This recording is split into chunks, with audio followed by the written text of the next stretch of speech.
ஆச்சி மசாலா. எந்த சமையலும் ருசி தேடும் ரகசியம் 20 ரூபாய். வீடுதோறும் அரசு சேவைகள் மருத்துவம் தொடர்ந்திட ஸ்டாலின் தொடரட்டும், தமிழ்நாடு வெல்லட்டும். லெஜண்ட் சரவணா ஸ்டோர்ஸ் புரொடக்ஷன்ஸ் தயாரிப்பில் லெஜண்ட் சரவணன் நடிக்கும் லீடர் உங்கள் அபிமான திரையரங்குகளில் வெற்றி நடை போடுகிறது. காலங்காத்தாலேயே ஸ்டேஷன்ல இருந்து கூப்பிட்டு விட்டாங்க.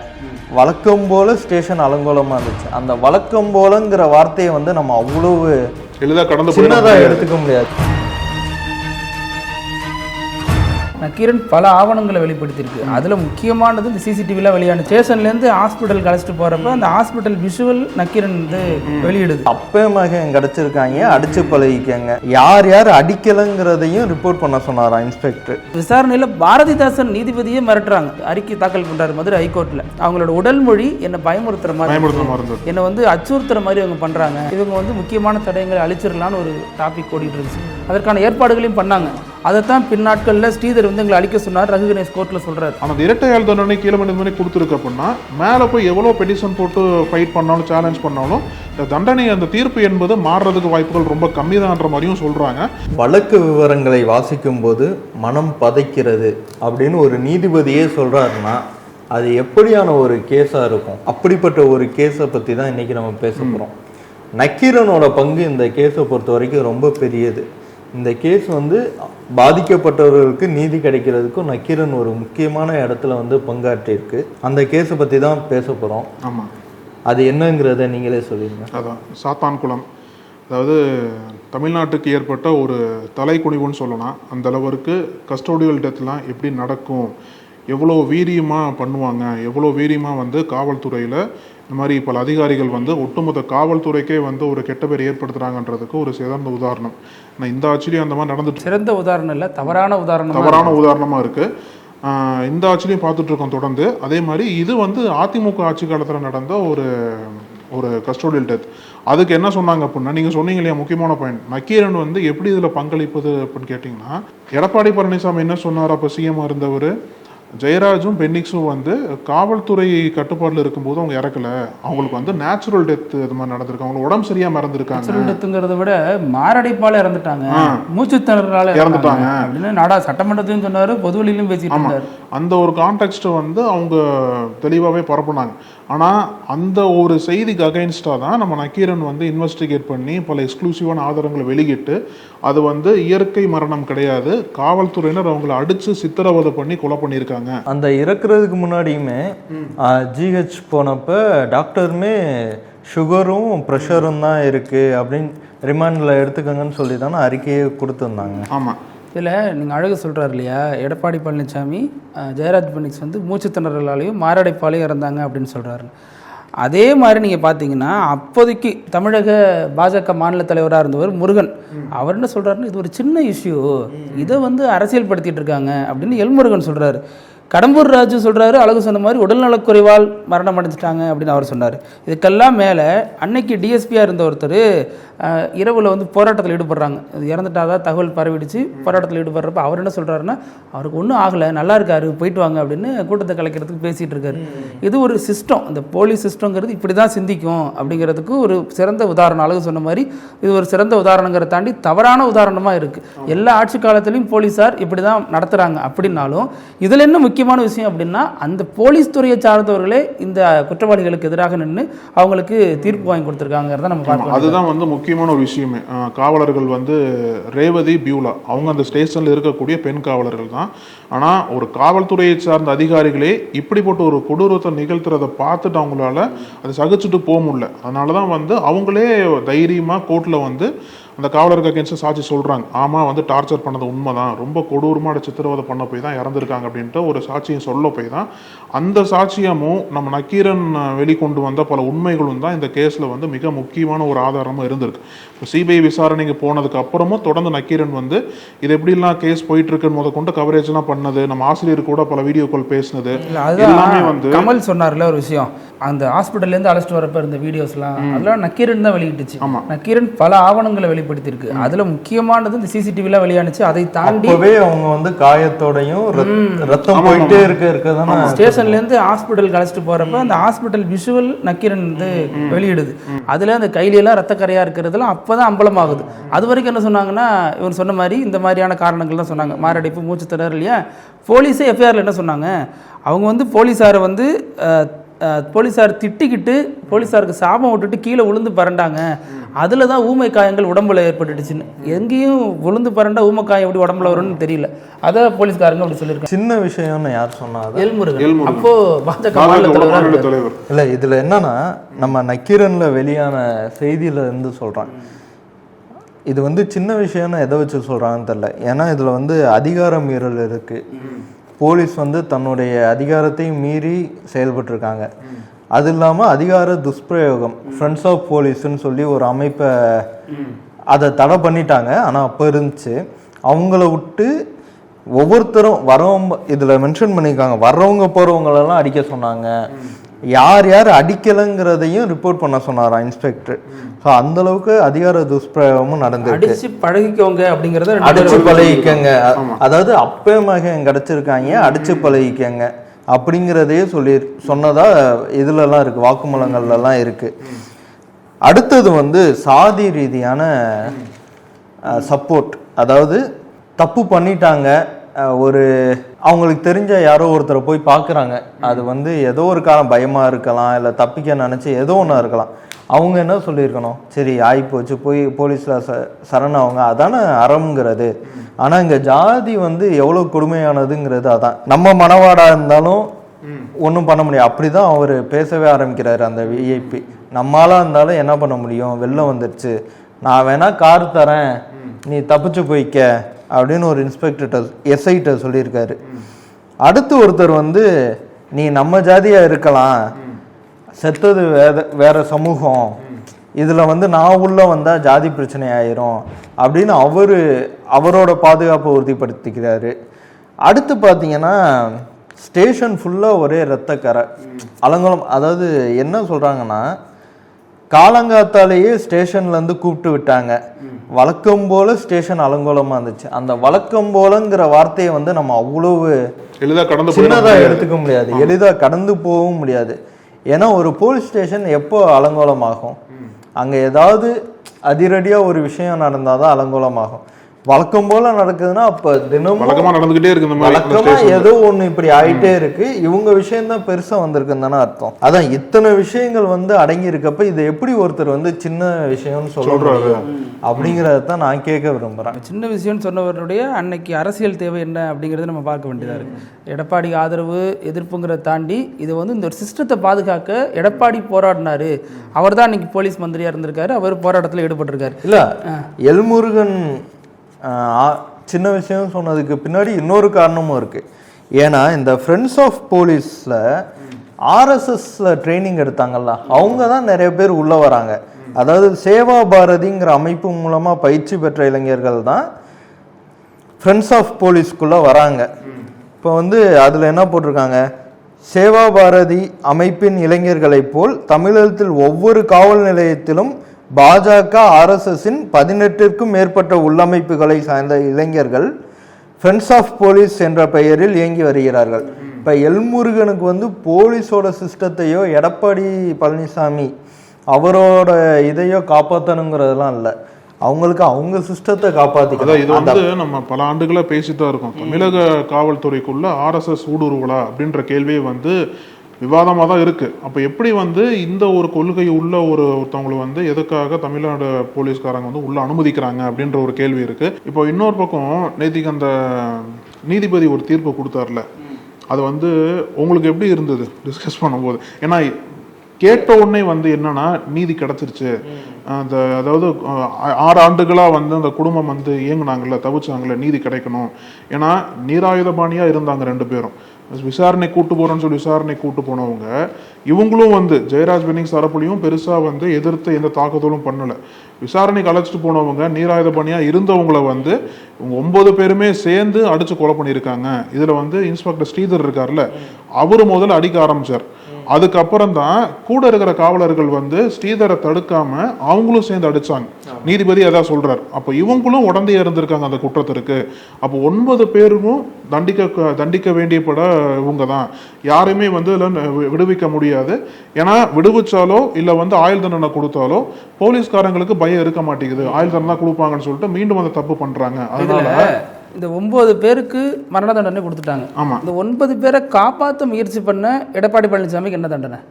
ஏன்னா அவர் வந்து தெரியாமல் சொல்லிட்டாரு அப்படின்னா அவர் வந்து அதற்கப்புறம் சிபிஐ விசாரணை கேட்குறது அவர் தான். அதற்கு முன்னாடி மாரடைப்பால் இது மாதிரி மூச்சு திணறனால இறந்தாங்கன்னு சொல்கிறதும் அவர் தான். அப்போ அவர் மீதான நடவடிக்கை என்னங்கிறது ஒரு விமர்சனத்துக்குரிய ஒன்றா இருக்குது. இதில் பார்த்தீங்கன்னா தொடக்கத்துலேருந்தே இவங்க சரியில்லை தான் இந்த 9 போலீஸும். அதில் குறிப்பாக எஸ்ஐ வந்து ரகு கணேஷ், பாலகிருஷ்ணன், பால்துறை 3 பேர் இருக்காங்க. அதில் பால்துறை கொரோனாவில் இறந்துடுறாரு. அந்த எஸ்ஐ ரகு கணேஷ், பாலகிருஷ்ணன் மேலே ஏகப்பட்ட புகார் இதுக்கு மேலேயே இருக்குது. மகேந்திரன் ஒருத்தர் வந்து இறந்த வழக்கில் இவங்க பேர் அடிபடுது. அங்கே வந்து அவங்களும் இதே மாதிரி தான் லாக்அப் டெத்தில் இறந்தார் அப்படிங்கிற விஷயம் பேசப்பட்டுச்சு. அது மட்டும் இல்லாமல் வேறு சில புகார்கள் மதமாற்றம் தொடர்பான பல பிரச்சனைகளும் அவங்க மேலே இருக்குது. இப்போ இவங்க வந்து இந்த வழக்கு நடக்குது. ஜூன் 19 விசாரணைக்கு அழைக்கப்படுறாங்க. இரவு 22 பென்னிக்ஸ் ஆகுறாரு, 23 ஜெயராக்ஸ் இறக்குறாரு. இதற்கப்புறம் பார்த்தீங்கன்னா விசாரணை நடக்குது. பல நீதிபதிகள் விசாரணை வந்து பண்ணுறாங்க. அந்த judicial magistrate, Kovilpatti magistrate, Bharathidasan இவங்கெல்லாம் பண்ணுறாங்க. ஆனால் இந்த விசாரணையில் பாரதிதாசன் நீதிபதியே மிரட்டுறாங்க. ஜுடிஷியல் மேஜிஸ்ட்ரேட் அவர் வந்து மிரட்டுறாங்க. அதாவது அவரே வந்து அறிக்கை தாக்கல் பண்ணுறாரு மதுரை ஹைகோர்ட்டில். அவங்களோட உடல் மொழி என்னை பயமுறுத்துகிற மாதிரி இருக்குது, என்னை வந்து அச்சுறுத்துகிற மாதிரி அவங்க பண்ணுறாங்க அப்படின்னாரு. அவங்க முன்னாடி தான் அந்த அழகு சொன்னார்ல 2 பெண் காவலர்கள் ரேவதி, பியூலா. இதில் ரேவதி தான் ரொம்ப மிக முக்கியமான சாட்சியம். அவங்க வந்து எல்லாத்தையும் சொல்லிவிட்டு கடைசியாக வேணாம் சார் பயமாக இருக்குது, எனக்கு எந்த பாதுகாப்பு இல்லைன்னு அவர்கிட்ட சொல்லி அவர் காம்ப்ரமைஸ் பண்ணி ரேவதியை நீங்கள் சொல்லுங்கம்மா அப்படின்னு சொன்னதன் அடிப்படையில் அவங்க சொல்லி கடைசியில் கையெழுத்து போட்டாங்க. அந்த கையெழுத்து கடைசி வரைக்கும் அவங்க உறுதியாக இருந்தாங்க. பிறல் சாட்சியும் எங்கேயுமே மாறலை. ஒரு விஷயம் யோசிச்சு பாருங்கள், போலீஸ் டிபார்ட்மெண்ட்டில் கடைக்கோடியில் இருக்கிற ஒரு காவலர் ரேவதி, அவங்களுக்கு எந்த அளவுக்கு ப்ரெஷர் வந்திருக்கும். நிர்வாக ரீதியாகவும் காவல்துறை அரசாங்க ரீதியாகவும் பல ப்ரெஷர் வந்திருக்கும், குடும்ப ரீதியாகவும் ப்ரெஷர் வந்திருக்கும். நமக்கு எதுக்கு இந்த பிரச்சனை, நீ ஏன் தலையிடுற, ஓன் துறை தானே அது. அதையும் தாண்டி அவங்க தனிச்சு நின்றுருக்காங்க. இந்த 9 போலீஸ் மோசமானவங்கன்னு நம்ம சொல்கிறோன்னா அதற்கு இந்த ஒரு போலீஸினுடைய உழைப்பு ரொம்ப அதிகம், தியாகம் ரொம்ப அதிகம், தன்னம்பிக்கை, தைரியம் ரொம்ப அதிகம். இதில் நம்ம என்ன தெரிஞ்சுக்கலாம் அப்படின்னா காவல்துறை எல்லாருமே வந்து மோசமானவங்க கிடையாது. ரேவதி போன்ற நேர்மையான அதிகாரிகள் இருக்க தான் செய்கிறாங்க. ஆனால் எதுக்கு ஒரு விமர்சனம் வருது அப்படின்னா இந்த 9 பேர் பண்ணுற தப்ப ஒட்டுமொத்த துறை ரீதியாகவே வந்து ஒரு பெரிய கெட்ட பேர் ஏற்படுத்துது. ஸோ இந்த டைமில் நம்ம வந்து ரேவதி அவங்களுக்கு வந்து பாராட்டுகள் தெரிவித்து தான் ஆகணும். ஏன்னா அவங்க வந்து பியூலாக்கு சொல்லணும். நெல்லை சிபிசிஐடி அனில்குமார் இருக்கார். அவர் வந்து இந்த வழக்கு வந்து எடப்பாடி சிபிஐக்கு மாறுதுன்னு சொல்கிறாருல, சிபிஐக்கு மாறுற அந்த டைமிங்கில் இவங்க வந்து முக்கியமான தடயங்களை அழிச்சிடலான்னு ஒரு டாபிக் ஓடிட்டு இருந்துச்சு. அதற்கான ஏற்பாடுகளையும் பண்ணாங்க. அதைத்தான் பின்னாட்களில் ஸ்ரீதர் வந்து எங்களை அழிக்க சொன்னார், ரகு கணேஷ் கோர்ட்டில் சொல்கிறார். ஸோ அந்த இதுக்காக தான் சிபிசிஐடி அனில்குமார் கொஞ்ச நாள் சார்ஜில் வச்சுருந்தாங்க. அவர் பல முக்கியமான ஆவணங்களை திரட்டி கொடுத்தார். அந்த இடைப்பட்ட காலங்களில் வருவாய்த்துறை கட்டுப்பாட்டில் ஸ்டேஷன் போயிடுச்சு. அப்பவும் முக்கியமான ஆதாரங்களை சேகரித்ததில் இவருடைய பங்களிப்பு அதிகம். அதே மாதிரி சிபிஐ அதிகாரியாக வந்து விசாரணை பண்ண விஜயகுமார் சுக்லாவோட பங்களிப்பு அதிகம். இந்த பிரேத பரிசோதனை அறிக்கை தாக்கல் பண்ண மருத்துவரோட பங்களிப்பு அதிகம். இந்த ஸ்ரீதர் வந்து இடையில அப்ரூவராக மாறுன்னு சொல்லிட்டு ஒரு நாடகத்தை நடத்தினார் இன்ஸ்பெக்டர். இவரே வாதாடுவார். இதில் என்ன நெருக்கடினா 9 பேரும் தனித்தனியாக வாதாடி 9 பேரும் தனித்தனியாக நீதிமன்றம் சட்டப்படியே போயிட்டு சட்டத்தில் இருக்கிற ஓட்டைகளில் வச்சு இவங்க தப்பிக்க பார்த்தாங்க. இதில் உங்களுடைய மனைவிகள்லாம் ரோட்டில் இறங்கி போராட்டத்தில் ஈடுபட்டாங்க. கணவர் வெளியே இவங்க எல்லாருமே என்ன ஏன் தண்டனையை குறைக்கணும்னு கேட்டிருக்காங்கன்னா, எனக்கு வந்து மனநலம் சரியில்லாத ஒரு தங்கச்சி இருக்குது, என் குடும்பத்துக்கு நான் தான் ஆதாரம், நான் இல்லைன்னா குடும்பம் போயிடும், எனக்கு பசங்க இருக்காங்க, பிள்ளைங்க இருக்காங்க, இப்படி சொல்லி தான் குறைந்தபட்ச தண்டனை கொடுங்க அப்படின்னு சொல்கிறாங்க. அந்த நேரத்தில் தான் நீதிபதி என்ன சொல்கிறாருன்னா, ஒரே நேரத்தில் தந்தை மகன் என ஒரு குடும்பத்தின் ஆணிவேர் பிடுங்கப்பட்டுள்ளது. அப்போ அதே தானே அவங்களும் பண்ணியிருக்காங்க. இப்போ அடிக்கிறப்ப அடி வாங்குற நிலைமை புரியலை, அவனே அடி வாங்குறவனா இருக்கிறப்ப தானே அவனுக்கு புரியுது. ஸோ வந்து இதெல்லாம் அதான் இருக்கிற இடத்த வந்து இன்னொருத்த இடத்துல இருந்து அவனை பார்க்கலன்னா இங்கே நியாயமும் கிடைக்காது, தர்மமும் கிடைக்காதுங்கிறதுக்கு இதுதான் சாட்சி. இன்னொரு விஷயம் என்னன்னா, ஸ்ரீதர், ரேவதி 2 பேருமே 2 எக்ஸ்ட்ரீம் தான். இவர் வந்து ஒரு உயர் அதிகாரி, அவங்க வந்து அடிப்படை ஒரு கான்ஸ்டபிளாக இருக்கிறவங்க தான். எப்பவுமே மாற்றம் வந்து மேலேருந்து நிகழணும்னு சொல்லுவாங்க. அது எதுக்காகனா அதுக்கு இது வந்து ஒரு நியாயமான உதாரணம். ஏன்னா ஸ்ரீதர் வந்து நினச்சிருந்தா இவங்களை வந்து அப்படியே விட்டுருக்கலாம். ஸ்ரீதர் அடிக்க போய் தான், ஸ்ரீதர் அடிக்க சொன்னனால தான் மற்ற எல்லாருமே அடித்தாங்க. அவங்கவுங்க மேலே தப்பு இருக்கு, நான் இல்லைன்னு சொல்லலை. எல்லாருமே ரேவதியாக இருக்கணும்னு நினைக்கிறது வந்து அது நடக்காத விஷயம்தான். அதே நேரத்தில் நம்ம ஒரு கான்ஸ்டபிளாக ஒரு தொடக்கநிலை பணியாளராக இருந்தால் கூட நம்ம எவ்வளோ தைரியமாக இருக்கணும் அப்படிங்கிறதுக்கு வந்து ரேவதி அவங்க வந்து ஒரு மிகச்சிறந்த உதாரணம். ஏன்னா அடக்குமுறைக்கோ அதிகாரத்துக்கோ பயப்படாமல் அவங்களோட முடிவில் கடைசி வரைக்கும் உறுதியாக நின்று அந்த 2 பேருக்கும் வந்து நியாயம் வாங்கி கொடுத்ததுல அவங்களுக்கு ஒரு பெரிய பங்கு இருக்குது. ஸோ வந்து இந்த 2 எக்ஸ்ட்ரீமே ஒன்று எப்படி இருக்கக்கூடாதுங்கிற, எப்படி இருக்கணும், ஒருத்தவங்க எப்படி இருக்கணுங்கிறதுக்காக இதில் நம்ம இன்னொருத்தவங்களுக்கு முக்கியமாக நன்றி சொல்லணும். யாருன்னா மதுரை ஹைகோர்ட். எடப்பாடி பழனிசாமி இது ஒன்றுமே இல்லைன்னு சொன்னப்போ இந்த வழக்கு சிபிஐக்கு எடப்பாடி மாத்துறாரு அப்படிங்கிற இந்த சேனல் மாறுறாரு இல்லையா, இதற்கிடையில் மதுரை ஹைகோர்ட் இந்த வழக்கை தானாக முன் வந்து எடுத்து தீவிரமாக விசாரணை பண்ணாங்க. கடமையாக விசாரணை பண்ணாங்க. சிபிஐயும் தீவிரம் விசாரணை பண்ணாங்க. அந்த கொரோனா காலகட்டத்தில் கொஞ்சம் விசாரணை தடப்பட்டுச்சு. அதுக்கப்புறம் மீண்டும் வந்து கொரோனா வந்து அதெல்லாம் வந்துச்சு. அதெல்லாம் பார்த்தோம். நம்ம 6 ஆண்டு காலம் அந்த விசாரணை என்பது முடிஞ்சு இப்போ தீர்ப்பு வந்திருக்கு இல்லையா. இதுல நீதிபதி பத்தியும் பேசி ஆகணும். ஏன்னா ஒரு நீதியா வந்து நம்ம கொண்டாடணும் அப்படின்னா, நீதி வரவேற்கணும் அப்படின்னா இது முக்கியமான ஒரு தீர்ப்பை தான் பாக்குறாங்க. தமிழ்நாடுக்கு மட்டும் இல்லை, இந்திய ஜுடிஷியல்லே வந்து ஒரு மிக முக்கியமான ஹிஸ்டாரிக்கல் ஜட்ஜ்மெண்ட்டாக தான் பார்க்குறாங்க. ஏன்னா அண்மையில் வந்து நிறைய தீர்ப்புகளும் சரி, நீதிபதிகளும் சரி, அவங்க சொன்ன விஷயங்கள் வந்து விமர்சனங்களாக வைக்கப்பட்டுச்சு. ஆமாம், ஒரு நீதிபதி தீர்ப்பு எந்த அளவுக்கு சொல்கிறாரோ அந்த தீர்ப்புக்கான காரணங்களை சொல்கிறதும் அவ்வளோ முக்கியமான விஷயம். எல்லாமே அவ்வளோ ஸ்ட்ராங்காக இருக்கணும், அது அறம் சார்ந்ததாக இருக்கணும். ஏன்னா ரீசெண்டாக நிறைய நீதிபதிகள் சும்மா தேவையே இல்லாத காரணங்கள், அவங்கவுங்க சுய நம்பிக்கையில் இருந்து சொன்ன காரணங்கள்லாம் இங்கே விமர்சனமாக்குது. அதுபடி இல்லாமல் சட்டத்தின்படி அவர் தீர்ப்புக்கான காரணங்களும் ரொம்ப முக்கியமாக இருக்கு. ஆமாம், அதனால அதை தமிழ்நாட்டில் கூட இல்லை, எனக்கு தெரிஞ்சு இந்தியாவிலேயே கூட ஒரே டைமில் 9 போலீஸ்காரங்களுக்கு மரண தண்டனை கொடுக்கறது இதுதான் முதல் முறைன்னு சொல்லலாம். ஏன்னா ஒரே தீர்ப்பில் வந்து 9 பேருக்கும் மரண தண்டனை, அது மட்டும் இல்லாமல் இரட்டை மரண தண்டனை கொடுத்துருக்காங்க. அதுதான் இங்கே பேசப்படுது. ஏன் இரட்டை மரண தண்டனை அப்படின்னா, ஒன்று அந்த குற்றத்தோட வீரியத்தை நம்ம புரிஞ்சுக்கலாம். இல்லை அப்படின்னா இவங்களுக்கு மேலே அப்பீல் போவாங்களே, அப்பீல் போகும்போது 2ஐயும் அவங்க வந்து குவாஸ் பண்ணணும். 2ஐயும் குவாஸ் பண்ணால் மட்டும்தான் தப்பிக்க முடியும். உங்களுக்கு ஒற்றை மரண தண்டனை அப்படின்னா அதை வந்து லைஃபாக குறைச்சிட்டாங்க அப்படின்னா அந்த தண்டனை உங்களுக்கு இல்லாமல் போயிடும். அதனால இரட்டை மரண தண்டனை கொடுத்தாங்க அப்படின்னா 2ஐயும் தனித்தனியாக அவங்க போட்டு ஹைகோர்ட்டில் வந்து இது பண்ணால் மட்டும்தான், ஒன்று குவாஸ் பண்ணாலும் இன்னொரு மரண தண்டனை உங்களுக்கு இருக்கும். அப்படி இப்படி இருந்தாலும் மரண தண்டனை உறுதியின் மாதிரி தான் தெரியுது. இதில் என்னன்னா, மரண தண்டனை உறுதினாலும் இந்தியா போன்ற நாடுகள் வந்து மரண தண்டனையை அந்த அளவுக்கு அங்கீகரிக்க மாட்டாங்க. அதனால ரொம்ப நேராக தான் கொடுப்பாங்க. வெளில வரதுக்கு வாய்ப்புகள் அதிகம் சட்டப்படி இருந்தாலும் குறைந்தபட்சம் சாகிற வரைக்கும் ஆயுள் தண்டனை ஜெயிலில் இருப்பாங்க அப்படிங்கிறது உறுதியாகுது. இதில் இன்னொன்று பார்த்தோம் அப்படின்னா, ஏன் இந்த வழக்கு மட்டும் 6 வருஷத்தில் இப்படி ஒரு தீர்ப்பு வருது அப்படின்னா, இப்போ வந்து மடத்துக்குளம் அஜித், இப்போ அஜித் இதே மாதிரி தான் கஸ்டோடியல் டார்ச்சரில் இறந்தார். அவருக்கு வந்து ஒரு வீடியோ சாட்சியம் இருந்துச்சு, அடித்தாங்க அப்படின்னு. இந்த மாதிரி முக்கியமான சாட்சியங்கள் இல்லாத வழக்கில் நிற்கிறது இல்லை. இந்த வழக்கில் சிசிடிவி ஆதாரம் இருக்குது, நக்கீரன் வெளியிட்ட வீடியோ இருக்குது. அதையெல்லாம் தாண்டி அங்கே இருக்க பெண் காவலர்கள் வந்து கொடுத்த சாட்சியம் இருக்குது. அரிதினும் அரிதான வழக்குன்னு நீதிபதி சொன்னது காரணம் அதுதான். எந்த வழக்கு போலீஸ் கஸ்டடியில் இறந்தா போலீஸோட சாட்சியம் வந்து இருக்கவே இருக்காது. ஆனால் இந்த கேஸில் தான் போலீஸும் சேர்ந்து சாட்சி சொல்லியிருக்காங்க. அதாவது நேரடி சாட்சிகள் இருக்காது, இந்த கேஸில் தான் நேரடி சாட்சிகள் இருக்குது. அதனால தான் இது ரொம்ப முக்கியமான வழக்குன்னு நீதிபதியே சொல்லியிருந்தாங்க. ஆமாம், ஏன்னா நீங்கள் சொன்னது போல், பிருத்திவி சொன்னது போல், அப்பீல் போடுறதுக்கு அவங்களுக்கு சட்டரீதியான உரிமைகள் இருக்குது. ஹைகோர்ட்டுக்கு போகலாம், ஹைகோர்ட்லேயும் இந்த தீர்ப்பு உறுதி பண்ணப்பட்டாங்கன்னா சுப்ரீம் கோர்ட்டுக்கு போகலாம், சுப்ரீம் கோர்ட்டை தவிர ஜனாதிபதி கூட போகலாம். ஆனால் இப்போதைக்கு அந்த மனிதன் படத்தில் சொல்லுவாங்களே, ராதாரவி சொல்லுவார்ல, அவர் எங்கே வேணால் போட்டோம், ஆனால் இப்போ அவங்க ஜெயிலுக்கு போட்டோம்னு சொல்லுவாங்களே, அதே மாதிரி தான் இல்லை. யூஸ்ஃபுல்லாக பார்க்கும்போது பல வழக்குகளை வந்து ஒரு 10 பேர் குற்றம் சாட்டப்பட்டாங்க அப்படின்னா அதில் 2 பேர் மீது குற்றம் நிரூபிக்கப்படலை, பாக்கி 8 பேர் தான் குற்றவாளிகள் தீர்ப்பு கொடுப்பாங்க.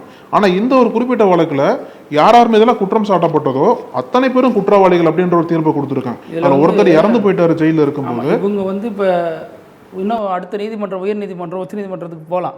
ஆனால் பாதிக்கப்பட்ட ஜெயராஜ் பென்னிக்ஸனுடைய குடும்பத்தினர் சொல்கிறாங்க, எங்கே போனாலும் நாங்களும் அங்கே போய் போராடுவோம், அதனால இதை விட்டுற மாட்டாங்க. ஆனால் எல்லாம் என்ன சொல்கிறாங்க அப்படின்னா, அந்த சட்ட ரீதியாக பேசுகிறவங்கலாம் ரிலீஃப் கொஞ்சம் கஷ்டம் தான். ஏன்னா இந்த கீழமை நீதிமன்றத்திலே வந்து இவ்வளவு ஸ்ட்ராங்காக ஒரு தீர்ப்பு எழுதியிருக்காங்க அப்படின்னா, ஏன்னா கீழமை நீதிமன்றம் வந்து இரட்டையாள் தண்டனைலாம் கொடுக்குற ரொம்ப ரொம்ப ரேர் தான். ஆனால் அந்த இரட்டையாள் தண்டனை கீழமை நீதிமன்றம் கொடுத்துருக்கு அப்படின்னா, மேலே போய் எவ்வளோ பெட்டிஷன் போட்டு ஃபைட் பண்ணாலும் சேலஞ்ச் பண்ணாலும் இந்த தண்டனை, அந்த தீர்ப்பு என்பது மாறுறதுக்கு வாய்ப்புகள் ரொம்ப கம்மி தான்ற மாதிரியும் சொல்கிறாங்க. அது எப்படி கொண்டு போகிறாங்க ஒரு பக்கம் பார்த்தாலும், இன்னொரு பக்கம் இன்னொரு விஷயம் என்ன அப்படின்னா, இந்த ஒரு வழக்கு என்பது எப்படிலாம் இங்கே இருக்கக்கூடிய சிஸ்டத்தை மாற்றும் அப்படின்றத பேசி ஆகணும் நம்ம. இதில் ஜெயராஜ் மகள் பெர்சி அவங்க நமக்கு கொடுத்த பேட்டியில் நக்கீரனில் என்ன சொல்கிறாங்கன்னா, போஸ்ட்மார்ட்டம் ஆதாரபூர்வமான தகவல் கொடுத்தது நக்கீரன், உடலில் காயங்கள் இருந்தது காட்டினது வெளிப்படுத்தினது நக்கீரன், இந்த மாதிரி போலீஸ் ஸ்டேஷன்லேருந்து ஜிஹெச் போகிறப்ப நடக்க முடியாமல் நொண்டி நொண்டி போனதை காட்டினது நக்கீரன் அப்படின்னு நக்கீரனுடைய பங்களிப்புகள் பற்றி பேசுகிறாங்க. இந்த வழக்கை பொறுத்த வரைக்கும் நக்கீரன் ஆற்றிய பங்குங்கிறது நக்கீரனுடைய மணிமகுடத்தில் மேலும் ஒரு வைரக்கல்னு வச்சுங்களேன். ஆனால் நக்கீரன் இது மட்டும்தான் பண்ணிச்சா அப்படின்னா, இடையில இன்னொரு உதாரணம் இருக்குது, பொள்ளாச்சி வழக்கு. இது வந்து அதிகாரத்தினால் நடத்தப்பட்ட தாக்குதல்னா, அது வந்து பணபலத்தால் நடத்தப்பட்ட தாக்குதல், அதுவும் அதிகாரம் தான். ஆமாம், இது வந்து நக்கீரன் ஆசிரியரே ரிமாண்ட் இது பண்ணப்பட்டாங்க, அவங்களுக்கு சம்மன் அனுப்பப்பட்டுச்சு, போய் விசாரணை பண்ணாங்க. அதில் வந்து நிறைய அதாவது அரசியல்வாதிகள் வந்து எங்களை பற்றி பேசக்கூடாதுன்னெலாம் அவங்க சட்ட ரீதியான நடவடிக்கைகள் எடுத்திருந்தாங்க. அதையும் தாண்டி நக்கீரன் வந்து வெளியிட்ட செய்திகள் அடிப்படையில் தான் இன்றைக்கி அவங்களுக்கும் அத்தனை குற்றவாளிகளும் சாகும் வரை ஜெயில் அப்படின்னு சொல்லிட்டு அவங்களுக்கும் தண்டனை கிடச்சிருக்கு. நித்யானந்தாலேருந்து பலரை நம்ம எடுத்து இப்படி வரிசைப்படுத்தலாம். நக்கீரனோட பெரும் பயணத்தில் வந்து நிறைய உண்மைகளை பற்றி பேசியிருக்கோம். நம்ம வந்து ஒரு உண்மைன்னு சொல்கிறது வந்து மக்களுக்கு வந்து பத்தாது. அது வந்து ஒரு நீதிமன்றத்தின் மூலியமாவோ இல்லை அரசாங்கத்தின் மூலியமாக ஆமாம் இது உண்மைதான், அவங்க சொன்னது உண்மைதாங்கிறத நிரூபிக்கணும்.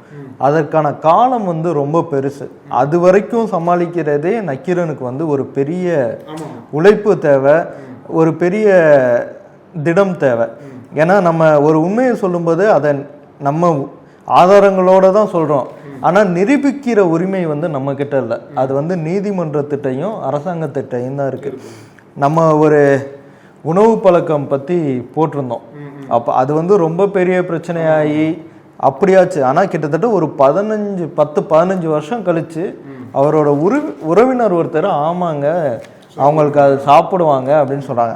அப்போ வந்து அந்த ஒரு உண்மையை நிரூபிக்க 15 வருஷம் ஆகுது.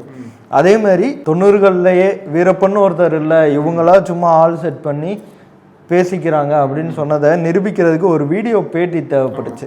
அப்போ அந்த ஃபோட்டோ வெளியிட்டதுலேருந்து அந்த வீடியோ வர வரைக்கும் அது பொய்யா மட்டும்தான் மக்கள் நம்பிட்டு இருந்தாங்க. அதில் நிறைய குழப்பங்களும் இருந்துச்சு. இப்போ அது ஒரு வருஷம் 6 மாதத்துக்குள்ளே அது நிரூபிச்சுன்னா இந்த உண்மையை நிரூபிக்க 15 வருஷம் ஆச்சு. இன்னொரு உண்மையை நிரூபிக்க 3 வருஷம் 4 வருஷம் ஆச்சு. இப்படி ஒவ்வொரு உண்மையும் நிரூபிக்கிறதுக்கு ஏற்படுற கால தாமதங்களை சமாளிக்கிறது நக்கீரனுக்கு ஒரு பெரிய விஷயம். இவர் சொன்னது மாதிரி கமல் சொன்னதை விட இன்னும் எப்படி பார்க்கலாம் அப்படின்னா, நக்கீரன் வெளியிடுற செய்திகள் அந்த காலகட்டங்களில் ஏற்படுத்தக்கூடிய அதிர்வுகள் இருக்குல்ல, அது கண்டிப்பாக நீதிமன்றத்திலும் எதிரொலிச்சிருக்கும். அந்த அடிப்படையில் தான் இந்த தீர்ப்புகள்லாம் வரதை பார்க்க முடியுது.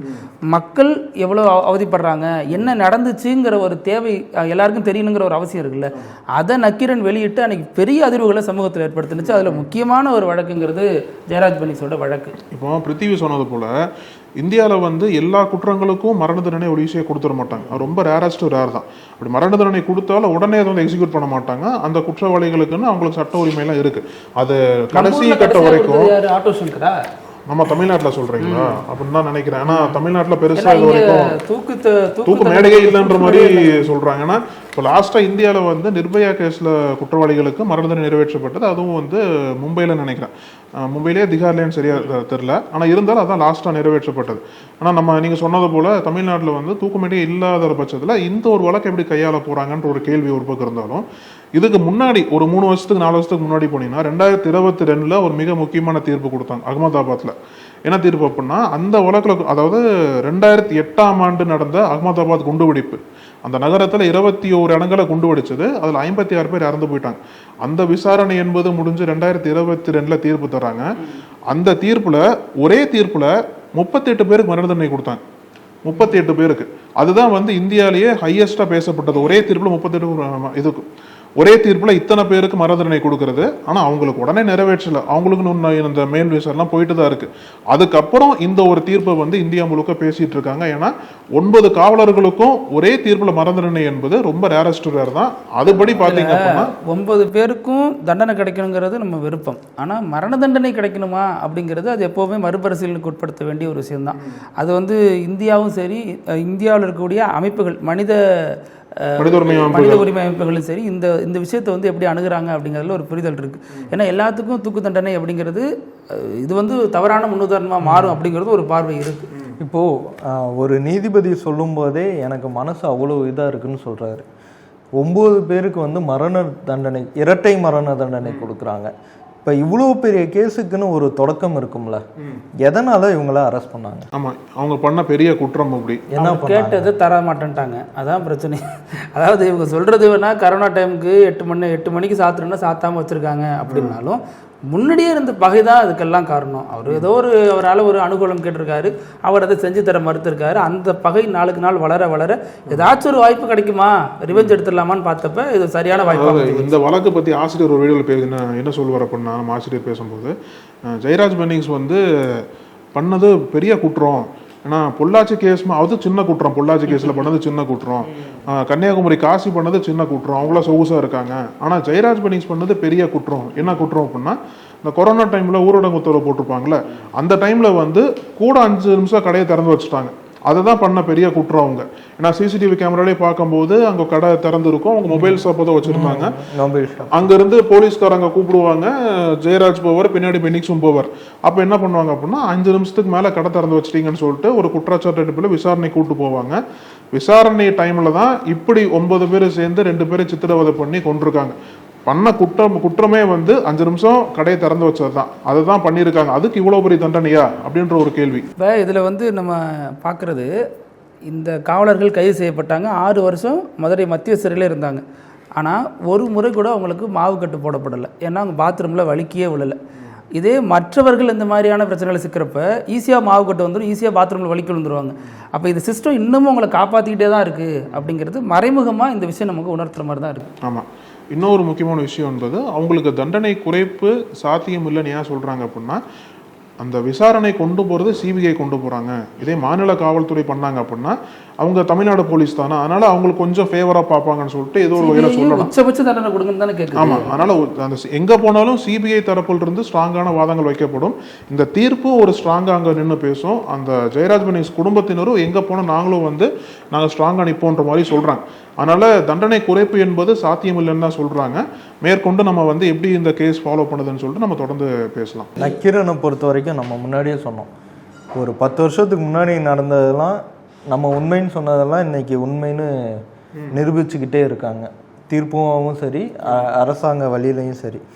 இன்னைக்கு நிறைய விஷயங்கள்ல நக்கீரன் சொல்லிக்கிட்டே இருக்கு. இது எதிர்காலத்தில் என்னைக்காவது ஒரு நாள் அது உண்மைன்னு நிரூபிக்கப்படும். அது வரைக்கும் நம்ம போராட்டம் தொடர்ந்துக்கிட்டு தான் இருக்கும். அப்போ ஒரு பிரச்சனை வரும், அதுக்கும் தொடர்ந்து நம்ம போராடிட்டு தான் இருப்போம். நக்கீரன் டிவிக்கு சப்ஸ்கிரைப் செய்யுங்கள். உங்கள் ஆதரவே எங்கள் பலம். ஆசிரியர்களுக்கு நண்பனாகவும் மாணவர்களுக்கு ஆசானாகவும் திகழும் தேர்வு வழிகாட்டி. ஒவ்வொரு பாடத்திற்கும் அனுபவமிக்க ஆசிரியர்களின் துல்லியமான தெளிவான விடைகள். CNC இருக்கு, தேர்வு பயம் எதற்கு? இது தீரன் பப்ளிஷிங் ஹவுஸ் விற்பனை வெளியீடு.